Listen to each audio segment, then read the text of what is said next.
Hello, I'm Kristen Block and I'm here to talk to you about do-it-yourself tips with reflexology. My main focus is on the hands because it's easy to access your hands for do-it-yourself. It's a lot harder for your feet. It's a lot harder to look at your feet and see visual clues and visual tips. Now, when I was teaching reflexology, I always remind my students that they are reflexologists second, detectives first. So we never diagnose or prescribe as reflexologists. So we can gather information and make sure that we are collecting information. If it builds something strong, then maybe we can refer to other healthcare professionals if we can't help them move the energy through the reflexology points. So I will kind of give you a little nutshell. Reflexology is the understanding that there's reflexes in the nerve highways that correlate to every gland, tissue, and organ.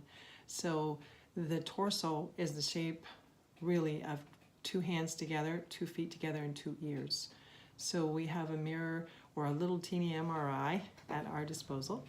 So it's kind of fun that you can look at your hands. You can see the shape of your hands. So if you look at your hands, you'll see narrow at the waist, wide at the shoulders, round at the top. Especially if you look at like each digit, you'll see sort of like a narrowing at the thumb base or below the pad.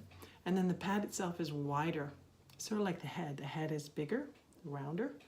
And then you have a narrower area.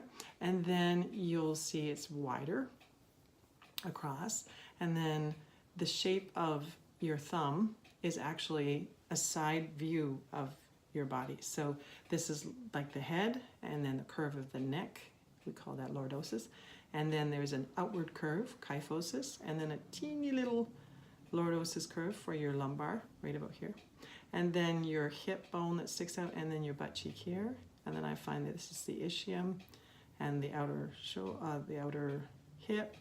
And this is the side of the body going from the tailbone or the ischium. So it would be the arms and parts of the hip and knee and leg and areas all in here. And then in your shoulder, your outward shoulder, sort of like the tip of the outward part of your shoulder. And then like the broad shoulder area, like here, and then back to the neck. Now each digit is like each part of your neck. So that's kind of the confusing part. And whatever's happening on your left side of the body is happening to the left hand, and whatever's happening to the right side of the body is happening to the right hand instantly. And what's great about reflexology is I find that you have a working map right in your hands. Every time you wash your hands and dry your hands or play with your hands, put cream on them, you are actually stimulating your body. So you're actually giving circulation to all your organs and tissues and glands, the ones that need it the most, hopefully. So let's show you what to look for when you're looking at your hands. So the first thing I want to talk to you about is the 4 major colors that I look for. So you'll see white, you'll see pink or red, sometimes more red than pink, and then you'll see sometimes yellow and sometimes blue. Now each color is a clue for the reflexologist detective. So when I'm looking at your feet and I see a lot of blue lines, I say, there might not be trauma there now, but there was trauma there before, because the body has a wonderful way of protecting itself. When there is trauma to the body, the veins somehow open. And I believe that's because the oxygen needs to increase. We need more oxygen to that area, possibly. More surviving agents, minerals, stuff that your body is fighting, like your immune body wants to get in there, and things to take out. So it seems like the veins get bigger there. So it's interesting. So watch for those little blue veins. It's not a bad thing. It just means that maybe there was trauma there before. It's a good clue.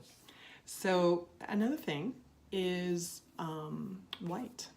White is usually where there's lack of good circulation through that body organ. So I don't know if you see, but I've been doing reflexology for over 25 years and massage. My neck has chronic repetitive strain issues. I do a lot of yoga and stretching and reflexology, and it helps a lot, but there's still, it still shows that there's white areas in my reflexes that show, you know, still get more circulation needed. So, yeah, so anyway, usually the white is more painful. So when you're massaging those areas, it's like, ooh, that's kind of sore. Just like it would be if there was lack of circulation or stiffness in that organ. So anyway, the last clue is yellow, I think. No, red is usually around the white. So it's usually trapped blood from what I see, and that's usually where swelling is. And the body will, like each digit will swell differently when there is puffiness in that organ. So if there's puffiness or swelling in your shoulder, there'll be puffiness in your shoulder reflexes. Okay, so it's just kind of fun. And the last clue is, is yellow. Now when I'm seeing yellowy tinges that shouldn't be there or weren't there yesterday or the day before, it usually means, or possibly could mean, that there's infection fighting in that area of your body. So your body is sending down infection fighters, and that area of your reflex will kind of be yellowy. And it never fails. Every time I have some kind of infection in my throat, a cold, a flu, or anything that's happening in my throat, I'll start to see it in my throat reflex or my neck. And I'll always be amazed. I'll be like, why is that yellow? Because I don't have any soreness yet in my throat, but it'll show up in my reflexes first. So it's kind of neat. Anyway, those are some tips, and I hope I didn't talk too long on it. So if you have any questions, please let me know, and love sharing reflexology with you. I hope you're learning loads to help yourself. And so, Kirsten Block signing off. Balance for your mind, body, and soul. Stay tuned for the next video. Bye.